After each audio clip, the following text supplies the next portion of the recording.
আরজিকর? হ্যাঁ আর্যিকর থেকে ও বেরোবো। হ্যাঁ। তো আর বলো এবার। বলছি ওটা হয়েছে কি বলতো, ও 2টো অব্দি পেশেন্ট দেখেছে, ঠিক আছে। রাত্রি পেশেন্ট দুটো? রাত্রি 2টো, ঠিক আছে। আচ্ছা। 2টো অব্দি পেশেন্ট ডেকেছে, দেখে রুমে এসে অনলাইনে অর্ডার করে 4জন বন্ধু মিলে খেয়েছে, ডিনার হুম করেছে। হুম করে ও খুব টায়ার্ড ছিল, যেহেতু 36 ঘন্টা ডিউটি ছিল, হুম টায়ার্ড ছিল। ও কি করেছে, ওই সেমিনার রুমে গিয়ে হুম শুয়ে পড়েছে একটা রেড কালারের ব্ল্যাঙ্কেট ঢাকা দিয়ে। হুম কিন্তু তারপরে মানে সেমিনার রুমে এমনি কি তোমাদের ওরকম সেমিনার রুমে টুমে ঘুমানো হয়? মানে আমি যদিও কোনো আইডিয়া নেই, ওই জন্য জিজ্ঞেস করছি। না, এবার একটা রেসিডেন্টের ডক্টর রুমস থাকেই, আচ্ছা। বুঝতে পেরেছিস, তারপরেও সেমিনার থাকে। এবার হুম। সেমিনারে একটা বেড থাকে, আর আচ্ছা ডক্টরস রুমে 2টো 3টে যেরকম বড় ঘর হবে সেরকম বেড পাতা থাকে। আচ্ছা আচ্ছা। মেনলি ডক্টরস রুমে শোয়ার কথা, ঠিক আছে। হুম হয়েছিল কি, ওকে বডিটা পাওয়া গেছে সেমিনার রুমে, হুম কিন্তু ঘুমাচ্ছিল ডক্টরস রুমে। যে হুম রুমটা তোর এখন ভাঙা হয়েছে, দেখেছিস রুমটা ভেঙেছে, একটা ভিডিও ঠিক দেখছিলাম। বাথরুমের পাশেই, হুম ঠিক আছে, মানে বাথরুমটাকে অজুহাত দিয়ে হুম ওই রুমের দেয়ালটা ভেঙে দিয়েছে। অ্যাকচুয়াল কাণ্ডটা ঘটেছে তোর ইয়েতে, ওই রুমটার ভেতরে, ডক্টর রুমে? ডক্টরস রুমে। ডক্টরস রুমেটা ঘটনাটা ঘটেছে, ওই বডিটাকে তো ডক্টর ধস্তাধস্তি। রুমে ওই দিন আর কেউ ছিল না, খালি মানে অনলি ওই দিদিটাই ঘুমাচ্ছিল? হ্যাঁ, এবার তোকে আমি বলি, অন কলে নিশ্চয়ই একজন থাকবে না, না। ওরা জুনিয়র সিনিয়র মিলে থাকে, এমনকি থার্ড ইয়ার একজন থাকবে, সেকেন্ড ইয়ার একজন থাকবে, হুম প্লাস ফার্স্ট ইয়ারের ইন্টার্নশিপরা যারা থাকে তারা ইন্টার্নরা থাকে। হুম আর চেস্ট এমন একটা ওয়ার্ড হচ্ছে, কোভিড এর পর থেকে প্রায় হামেশাই সবার শ্বাসকষ্ট হচ্ছে, মানে আসছে মানেই শ্বাসকষ্ট হচ্ছে। হুম আর চেস্ট ওয়ার্ড আর চেস্ট মেডিসিন দুটোই হুম পাশাপাশি ওয়ার্ড, হুম ঠিক আছে। হুম তো কেউ কি শুনতে পায়নি? কেউ শুনতে পায়নি। হ্যাঁ, ওটাই তো আমি ওই দিনকে ওটাই ভাবছিলাম এবার যে। দেখ, ধস্তাধস্তি করাতে একটা নিশ্চয়ই চিৎকার হয়, একটা ভায়োলেন্ট হয়, হুম হুম বুঝতে পেরেছিস। হুম তারপরে আবার কি, যে 4জন ওর সাথে খেয়েছে তারা কোথায়, তারা কেন মিডিয়ার সামনে আসছে না? হুম তাই ঠিকই তো, তো। তারা কেন আসছে না? তোমার ওই এক- দিন ডিউটি ছিল না রাতে? ওই দিনকে আমি নাইটে ডিউটি করছিলাম। আচ্ছা। আমি নাইটে ডিউটি করে এসেছি, আমার লাস্ট নাইট ছিল। তো হুম আমার তো 3 দিন নাইট থাকে, তিন হুম দিন নাইট থাকার পর লাস্ট নাইট ছিল, লাস্ট নাইটের পর বুধবার আমার লাস্ট নাইট, বুধবার রাতে ঘটনাটা ঘটেছে। হুম আমি বাড়িতে এসেছি, রীতিমতো বাড়িতে এসে শুয়ে পড়েছি। 3টের সময় আমার কাছে ফোন এসছে যে সবাইকে ডেকে পাঠিয়েছে, ইমিডিয়েট আয়। হুম। তখন গিয়ে দেখি আরজিকরে এই অবস্থা, পুরো গোটা হাসপাতালকে ডেকে পাঠিয়েছিল। গিয়ে দেখি পুলিশ ছয়লা, মানে, আর ওকে যেভাবে, আমি তো বডিটা দেখেছি রে, মানে আমাদের হুম এখনো পর্যন্ত চোখ থেকে নামছে না। রীতিমতো মনে হচ্ছে মেয়েটা যেন আমাদের পাশে পাশে ঘুরছে, হুম একদম হুম হুম এরকম, মানে মানে অদৃশ্যমান, মানে আমরা এরকম ভাবতে পারছি না যে এরকম ভূত হুম থাকে বা একটা স্পিরিট থাকে বা কিছু।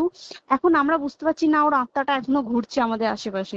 দেখ, ওর আমার তলাটায় না, কিন্তু ওর থেকে ও থাকে 4 তলায়, 4 তলায় ঘটনাটা ঘটেছে, ঠিক 2টো ফ্লোর নিচেই আমি থাকি, আমার আচ্ছা। রুমটা, ঠিক আছে। কিন্তু তাও আতঙ্কে আমরা মানে একদম স্তব্ধ হয়ে গেছে আরজিকরটা। কিন্তু ব্যাপারটা হচ্ছে, তাহলে ডক্টর রুম থেকে ওকে সেমিনার রুমে নিয়ে যাওয়া হয়েছে? হ্যাঁ, অবশ্যই নিয়ে যাওয়া হয়েছে। এবার দেখ, নিয়ে যাওয়া হয়েছে, ওকে যেভাবে মারা হয়েছে, এটা একার পক্ষে সম্ভব অসম্ভব, না দিস একদম। Is a impossible. পুরোপুরি গ্যাং রেপ, গ্যাং রেপ ছাড়া কোনো কিছু নয়। আর শুধুমাত্র রেপ নয়, রেপ হলো, করলো, ছেড়ে দিল, ঠিক আছে, ওকে রীতিমতো মার্ডার করেছে। মানে মানে হিসেব মতো যা বুঝছি মানে তোমার কথাতে, হ্যাঁ, ওটা হচ্ছে ওর ওই বন্ধু বান্ধব মেবি ইয়েস, জড়িত। এক্স্যাক্টলি।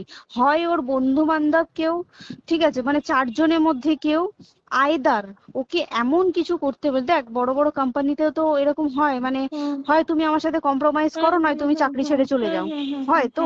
হুম হুম। এখানেও সেরকম কিছু একটা হয়েছে।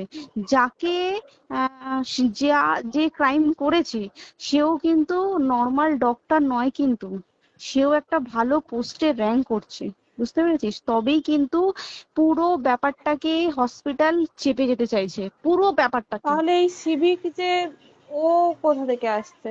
এবার তোকে আমি বলি, ওটা কোথা থেকে আসছে। আমাদের প্রিন্সিপাল চেঞ্জ হয়ে গেছে, ডেপুটি সুপার চেঞ্জ হুম হয়ে গেছে, তারপরে আমাদের ওই অ্যাসিস্ট্যান্ট সুপার চেঞ্জ, সব চেঞ্জ হয়ে গেছে। হুম তারপরে যে ওয়ার্ডের ডাক্তাররা ছিল, সিস্টাররা ছিল, ওয়ার্ড বয়রা ছিল, মাসিরা ছিল, সবাইকে ডেকে এখন হুম সাসপেন্ড করা হয়েছে। হুম তারা কোথাও যেতে পারবে না, রোজ গিয়ে কোর্টে গিয়ে দেখা করছে। আজকেও কোর্টে গেছিল সবাই। হুম তারপরে উম, তারপরে তোমার তোর এগুলো হলো, তারপরে তোর কি বলে, আরে বল না, ওই সিবিআই এটা হয়েছে কি, মানে ও সেই সঞ্জয় রায় যে ধরা পড়েছে, হুম অ্যাকচুয়াল কিন্তু ও নেই, হুম ঠিক আছে? ওর এতটা ক্ষমতাই হয় না। ও অত রাত্রে কি করতে যাবে? হুম ও অত রাত্রে ওখানে কি করতে যাবে?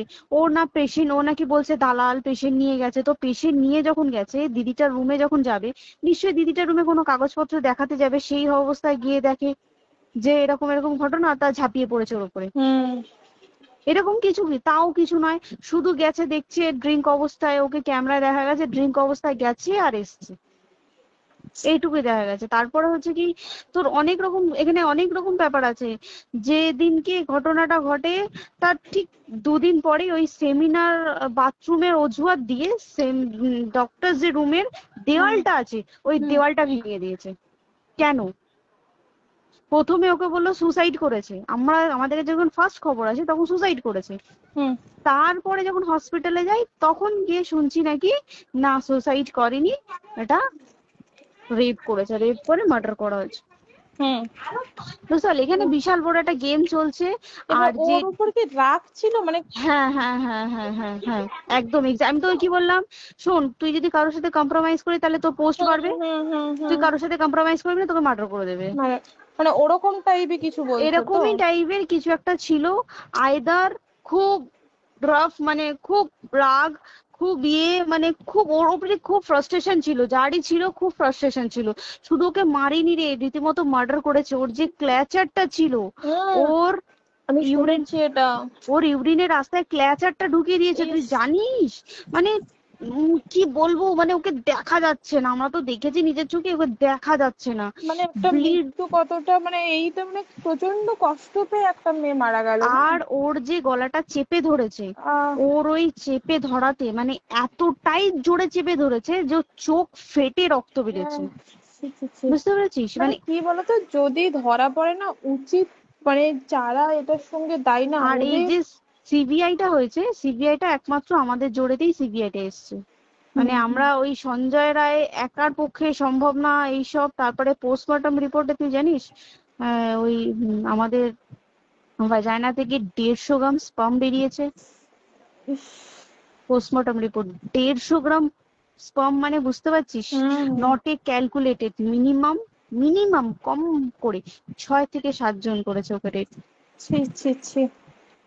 ওই জন্যই তো আমরা এতটা বেশি ভাইলেন্ট হয়ে গেছি, বুঝতে পেরেছিস? আর তারপরে আমাদের দেখো, একটা মেয়ে তার কাজের জায়গাতেই ছিল, এমনটা নয় যে রাস্তাঘাটে কোনো বিপদ, ও তার কাজের আরে জায়গাতেই সেফ নয়। শোন, কেউ যদি স্ব ইচ্ছায় কারোর সাথে রিলেশনশিপে গিয়ে করতে চায় সেটা আলাদা জিনিস, কিন্তু হুম ঠিক আছে, হুম কিন্তু কেউ কারো বিরুদ্ধে এইভাবে করতে পারে না রে। তুই জানিস না, মানে ওয়ার্ডে দেখ, কম বেশি আমরা সবাই ঘুমাই, কম বেশি আমরা হুম সবাই জেগে হুম থাকি, জেগে তো থাকি। তাতে কি কেউ শুনতে পায়নি? তার কি একদম সেটাই। ভাইলেন্স ছিল না?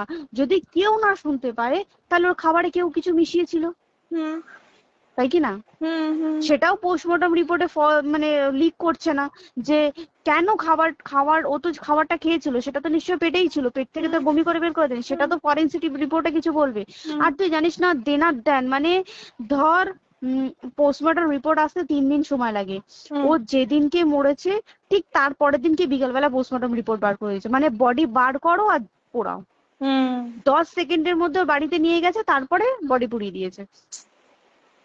মানে কি বলবো, হসপিটাল, মমতা ব্যানার্জি, সবাই, মানে তৃণমূল প্রত্যেক সবাই হুম এটাকে পুরোটাই, কেসটাকে চাপা দিতে চাইছে, পুরোটা পুরোটা। তবে তুই ভাব, যে মানুষটাকে এত ক্ষতবিক্ষত ভাবে মেরেছে, তাকে অভিষেক ব্যানার, রেপ কি কলকাতায় প্রথম হলো? নয়, হুম বিভিন্ন জায়গায় বিভিন্ন ভাবে রেপ হয়েছে, হুম ধরা পড়েছে, ফাঁসি হ্যাঁ হয়েছে কি হুম জেল হয়েছে। হুম অভিষেক বন্দ্যোপাধ্যায় কেন বললো জাস্ট ইট তোর কি বলে এনকাউন্টার করতে? মানে কি, সঞ্জয়কে যদি এনকাউন্টার করে পুরো কেসটা চাপা পড়ে পুরো যাবে, কেসটা চাপা পড়ে যাবে একদম। স্টুডেন্টরা ঠান্ডা হয়ে যাবে। হুম হুম আর আমরা সেটা মানবো না, আমরা সেটা হতেই দেব না। তাতে যদি চাকরি মানে আরজিকরটাকে সিল করতে হয় তাতেও আমরা রাজি আছি, সিল করে দেওয়া হোক আরজিকর, সিল করে দেবে মনে হচ্ছে যদি ঠিকঠাক ভাবে। এবার ওই জন্য আমাদের দাবিতে সিবিআই এসছে। এবার তুই একটা কথা বল, যখন দেখতে পাচ্ছে মমতা ব্যানার্জি যে কলকাতা পুলিশ আমাদের জন্য কিছু করতে পারছে না, আমরা কিছু মানতে পারছি না, 7 দিন ধরে বার করতে পারছে না, হুম তাহলে সেটা 2-3 দিনের মধ্যে কেন হ্যান্ড ওভার করে দিল না? হুম তাই তো। তাই কি না? তারপরে দেখ পিডব্লিউডি ওটা লো পোস্টের মানুষ, মানে যারা ভাঙচুর করে, মানে সিমেন্টের যারা কাজ করে হুম তাদেরকে পিডব্লিউডি বলে। হুম এবার পিডব্লিউডির নিশ্চয়ই হায়ার অথরিটি থেকে অর্ডার এসছে তবেই ওরা গিয়ে ভেঙেছে। ওরা হুম নিশ্চয়ই পাগল নয় দুম করে গিয়ে কোনো গভর্নমেন্ট প্রপার্টি ভেঙে দেবে। হুম অর্ডারটা কে পাস করলো যে এখনই চেস্ট ওয়ার্ডটাকে ভাঙতে হলো? সিবিআই আসা পর্যন্ত অপেক্ষা করতে পারতো। কারণ আজকে অত বড় বিক্ষোভ হবার কারণ কি হচ্ছে, একটাই কারণ, যে মেয়েটি মারা গেছে ঠিক আছে, কিন্তু তাকে এত বেশি মলেস্ট করে, এত বেশি রেপ করে বা বেশি ওকে মেরেছে, তার কি কোনো প্রতিবাদ নেই? তুই কোথায় সেভ পাবি তুই আমাকে বল? তুই ধর চাকরি ছেড়ে আজকের সরকারি চাকরি ছেড়ে তুই প্রাইভেটে যাই, প্রাইভেটেও তো তাই একই কোথাও না, অবস্থা। একদম একদম। প্রাইভেটেও একই অবস্থা। তুই কোনো চায়ের দোকান খুলে বসবি, অনার্সশিপে তুই বসলেও তাও এসে তো হাজার ছেলেরা থাকে, হুম হাজার ছেলেরা টিজ করে। তুই কোথায় কি করবি? তাহলে আমাদের সেফটি কোথায়? আমাদের মুখ্যমন্ত্রী মমতা ব্যানার্জি সে একটা লেডি হয়ে তাহলে আমাদের কি সেফটি দিয়েছে? আমাদের কি লক্ষ্মী ভান্ডার দিলে this is a problem solve? পুরো মাসের আমাদের কি সব খরচা চলে যায় লক্ষ্মী ভান্ডারে? জানি না, আই ডোন্ট নো। মানে আমরা প্রচুর ক্ষেপে আছি, প্রচুর। মানে এর বিচার না চাওয়া পর্যন্ত তা তুই ঠিকই তো। ভেবে চল কি এটা সলভ হবে না। আমরা মানে বিচার আমি নিয়ে আমি কথা বলবো। 2 দিন ধরেই ভাবছিলাম তোমাকে ফোন করবো, কিন্তু মানে এটা ওটাতে হয়ে উঠছে না। এবার একটা কথা তুই বল, চাকরিটা কোথায় গিয়ে করবো তুই একটা বল? কোন সেটাই। স্টেটে গিয়ে চাকরি করবো তুই আমাকে বল? ওই যেমন, মানে এটা হয়তো আমার মা যেমন বাড়িতে থেকে 7টার মধ্যে ঢুকে যাও, দিদিকে তো ধরো অনেক রাত অব্দি 9টা, 9:30 10টা অব্দি ল্যাবে থাকতেই হয় না। এবার তুই কি করবি কি বল, কি করবে করবি? বলো তো এখন? কিছু করার আছে? দেখ ল্যাবেও তো সব ছেলেরা আছে, ছেলে হ্যাঁ, আছে মেয়ে আছে।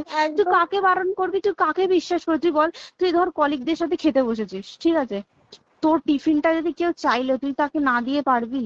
না, একদমই। আর কার মনে যে কি আছে সেটাই তো কি খুব বলবি সমস্যা। বল? এবার তুই বল খাবারটা যে খাবি, তোর টিফিন কেউ চাইলো বা তোকে যদি কেউ বললো কে একটু একটু খা, যেমন আমরা শেয়ারে হয় স্কুলে হ্যাঁ, যেটা আমাদের শিখে আমাদেরও হয়, এসেছি, যেটা হ্যাঁ স্বাভাবিক, এটা সবারই এটা তো হয়। স্বাভাবিক। তুই বল তাতে যদি এরকম অবস্থা হয় তাহলে কি করবে মানুষ, তুই আমাকে বল?